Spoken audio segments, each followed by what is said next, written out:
kufanya kazi na kumlea marehemu William Vang'ombe Lukuvi, ambaye kwa kweli hatuna budi kusema kwamba tumepoteza kitu kikubwa sana. Sisi wengine tunamfahamu Lukuvi kwa muda mrefu sana. Mimi nilipokuwa niko shule ya msingi nikiwa darasa la 6 ndio tulijiunga na chipukizi mkoa wa Dar es Salaam, na tulikuwa tunafanya mazoezi pale ambapo sasa hivi kuna majengo ya umoja wa vijana, na kipindi hicho Bwana Lukuvi alikuwa ndio naibu katibu mkuu kama sikosei wa umoja wa vijana, na yeye alikuwa ni mmoja kati ya wasimamizi wetu. Kwa tunakumbuka, lakini kinachonikumbusha zaidi ni kwamba kipindi kile Bwana Lukuvi alikuwa anatukumbusha kwamba yeye amefanya kazi na mzee wetu, kwa hiyo ni mtu ambaye anatufahamu vizuri sisi kama watoto wake, kama wadogo zake. Kwa hiyo tumepoteza pia, lakini tunamkumbuka zaidi Bwana Lukuvi kwa utumishi wake ndani ya serikali. Mimi tokea nimekuwa mbunge nimefanya kazi kwa karibu sana na Mheshimiwa Lukuvi, nikiwa kama mbunge, lakini pia baadaye kwa kama waziri. Nikiwa kama mbunge, jinsi ambavyo Bwana Lukuvi alikuwa anaweza kucoordinate mambo ya serikali, kwa sababu serikali inatakiwa ipate mtu ambaye ni kiungo kizuri, na yeye katika nafasi zote alizokuwa nazo tokea akiwa wizara ya ardhi, baadaye kwenda TAMISEMI, kwenda ofisi ya waziri mkuu, amekuwa ni mtu wa msaada sana, na tumeenjoy zaidi kufanya naye kazi kipindi hiki akiwa ofisi ya waziri mkuu, ambapo alikuwa yeye ndio kama chifu wetu bungeni. Mara kwa mara alikuwa anatuhusia juu ya umuhimu kwanza wa kukaa bungeni. Unajua wakati mwingine wizara hizi zina mambo mengi, lakini Mzee Lukuvi alikuwa anatuambia kwamba kwa sababu kipindi cha bunge serikali na wananchi wanakutana bungeni.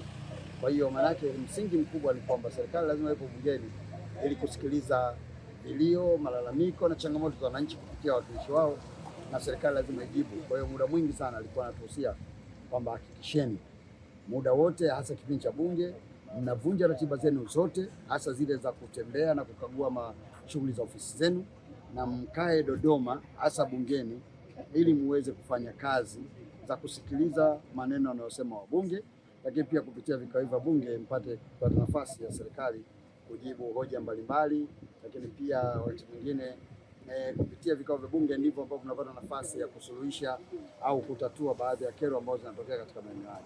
Kwa hiyo tunamkumbuka Mzee Lukuvi kwa jinsi ambavyo alijitolea. Unajua kwenye maisha haya wako watu wanafanya kazi, lakini Lukuvi ni wale mtu ambaye sisi kwetu tunasema huyu jamaa ni mserikali sana. Yaani alikuwa anaipenda sana serikali yake, alikuwa anapenda sana viongozi wake, na kama mnaweza kuona katika muda wa maisha yake yote tokea alipoingia bungeni nafikiri mwaka 95, Mheshimiwa Lukuvi amekuwa ndani ya serikali, kwa maana amekuwa naibu waziri, amekuwa waziri, lakini kwa vipindi mbalimbali amekuwa pia hata mkuu wa mkoa wa Dodoma na Dar es Salaam. Kwa hiyo unaweza kuona kwamba Lukuvi alijijengea uaminifu ndani ya serikali kutokana na yeye kuwa mtu anayependa sana serikali yake, lakini pia kupitia serikali yake maana yake alipata nafasi pia ya kutatua kero mbalimbali za wananchi. Ameacha pengo la aina gani serikalini na kwenye maeneo mengine ambayo amefanya kazi? Lukuvi pengo lake aliloacha ni kubwa sana. Pengo lake ni kubwa sana kwa sababu kama nilivyosema historia yake inajieleza. Na historia yake ndani yake inaeleza zaidi jinsi ambavyo ameaminiwa na serikali. Sasa sina hakika sana kwanza kama kuna mtu ndani ya serikali ya sasa ambaye amedumu muda mrefu kama Mheshimiwa Lukuvi. Tokea mwaka 95 nadhani alichaguliwa kwa waziri mwaka 96 kama sikosei, tokea kipindi hicho mpaka leo. Maana yake ni kwamba ni mtu ambaye kila kiongozi aliyekuja alimtamani kufanya naye kazi, na maana yake kutamaniwa kufanya kazi maana yake ilikuwa ni kielelezo cha kwamba yeye ni mtu wa namna gani na ni mtu wa msaada wa namna gani. Kwa naweza kusema kwa namna moja nyingine mpaka leo, hasa katika nafasi aliyonayo hii ya kuwa waziri anayesimamia sera, bunge na uratibu, ni nafasi kubwa sana. Yaani unapozungumzia serikali manake yeye ni sehemu kubwa ya serikali, kwa sababu ili serikali ionekane inatekeleza unamhitaji Lukuvi, ili serikali ionekane inatetewa unamhitaji Lukuvi, ili serikali ionekane inafanya unamhitaji Lukuvi. Katika mazingira yote unamhitaji Lukuvi, yeye kama muunganishi, lakini pia yeye kama msimamizi wa serikali. Kwa hiyo ni mtu ambaye sisi ambao tunakuwa sasa katika siasa tumejifunza mengi kwake, lakini kubwa zaidi ambayo naweza kusema kwa Lukuvi ni subira na kujinyenyekeza, ili wale wanaokuamini waone kwamba tukosea na tuna mtu ambaye ni sahihi kwa hii kazi ambayo tumemtuma. Kwa hiyo kwetu sisi leo hii tunajiuliza ni nani atakayekuja kuwa chief whip wa serikali ambaye atafanana au hata kama hatafanana naye kidogo, lakini atakuwa kama Lukuvi au atamzidi Lukuvi. Iko ni kizunguzungu ambacho sijajua wenye mamlaka wanaweza kutatua kitandawili hicho. Mheshimiwa Ridhiwani, umezungumza mengi mazuri ya Mheshimiwa Lukuvi.